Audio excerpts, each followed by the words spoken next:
आज का पाठ राजाओं का दूसरा ग्रंथ अध्याय 19 वाक्य संख्या 9 से 11, 14 से 21, 31 से 36 तक। राजा को खबर मिली थी कि कूश का राजा तिर्हाका उससे लड़ने आया है। यह सुनकर असूर के राजा ने फिर से हिजकिय्याह के पास दूतों को भेजते हुए उससे कहा, यूदा के राजा हिजकिय्याह से यह कहोगे, तुम अपने ईश्वर का भरोसा करते हो, जो तुम्हें यह आश्वासन देता है कि यरूशलेम असूर के राजा के हाथ नहीं पड़ेगा। इस प्रकार का धोखा मत खाओ। तुमने सुना है कि असूर के राजाओं ने सब देशों का सर्वनाश किया है, तो तुम कैसे बच सकते हो? हिजकिय्याह ने दूतों के हाथ से पत्र लेकर पढ़ा। इसके बाद उसने मंदिर जाकर उसे प्रभु के सामने खोल कर रख दिया। तब हिजकिय्याह ने प्रभु से इस प्रकार प्रार्थना की, प्रभु इज़राइल के ईश्वर, तू केरुबीम पर विराजमान है, तू पृथ्वी भर के सब राष्ट्रों का एकमात्र ईश्वर है। तूने स्वर्ग और पृथ्वी को बनाया है। प्रभु तू कान लगा कर सुन, प्रभु तू अपनी आंखें खोल कर देख, सन्हेरीब के शब्द सुन, जिनके द्वारा उसने जीवंत ईश्वर का अपमान किया है।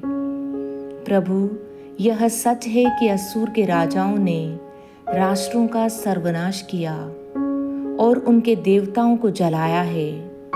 वे देवता नहीं, बल्कि मनुष्यों द्वारा निर्मित लकड़ी और पत्थर की मूर्तियां मात्र थे, इसलिए वे उन्हें नष्ट कर सके।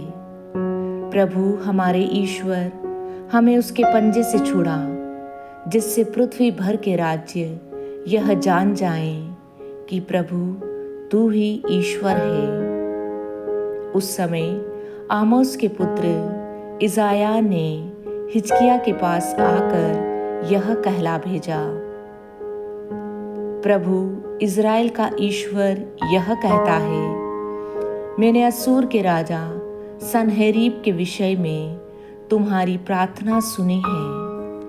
सन्हेरीब के विरुद्ध प्रभु का कहना इस प्रकार है, सियोन की कुंवारी पुत्री तुम्हारा तिरस्कार और उपहास करती है। यरूशलेम की पुत्री तुम्हारी पीठ पीछे सिर हिलाती है। यरूशलेम से एक अवशेष निकलेगा और सियोन पर्वत से बचे हुए लोगों का एक दल। विश्वमंडल के प्रभु का अनन्य प्रेम यह कर दिखाएगा।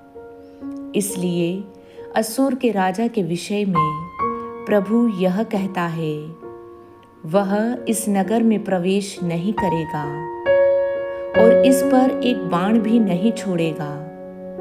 वह ढाल लेकर उसके पास नहीं फटकेगा और उसकी मोर्चाबंदी नहीं करेगा।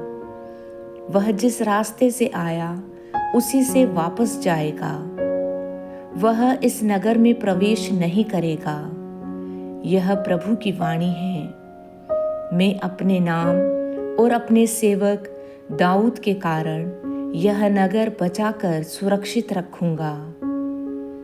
उसी रात प्रभु के दूत ने आकर असूर के राजा के शिविर में 1,85,000 लोगों को मारा। प्रातःकाल वे सब मर कर पड़े हुए थे।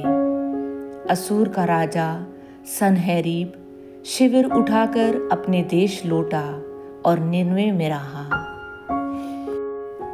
आज का सुसमाचार संत मत्ती अध्याय 7 वाक्य संख्या 6 और 12 से 14 तक। पवित्र वस्तु कुत्तों को मत दो और अपने मोती सूअरों के सामने मत फेंको, कहीं ऐसा न हो कि वे उन्हें अपने पैरों तले कुचल दे और पलटकर तुम्हें फाड़ डाले। दूसरों से अपने प्रति जैसा व्यवहार चाहते हो, तुम भी उनके प्रति वैसा ही किया करो। यह संहिता और नबियों की शिक्षा है। सकड़े द्वार से प्रवेश करो। चौड़ा है वह फाटक और विस्तृत है वह मार्ग जो विनाश की ओर ले जाता है।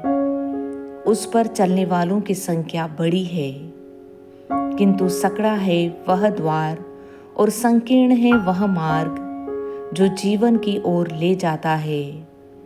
जो उसे पाते हैं उनकी संख्या थोड़ी है।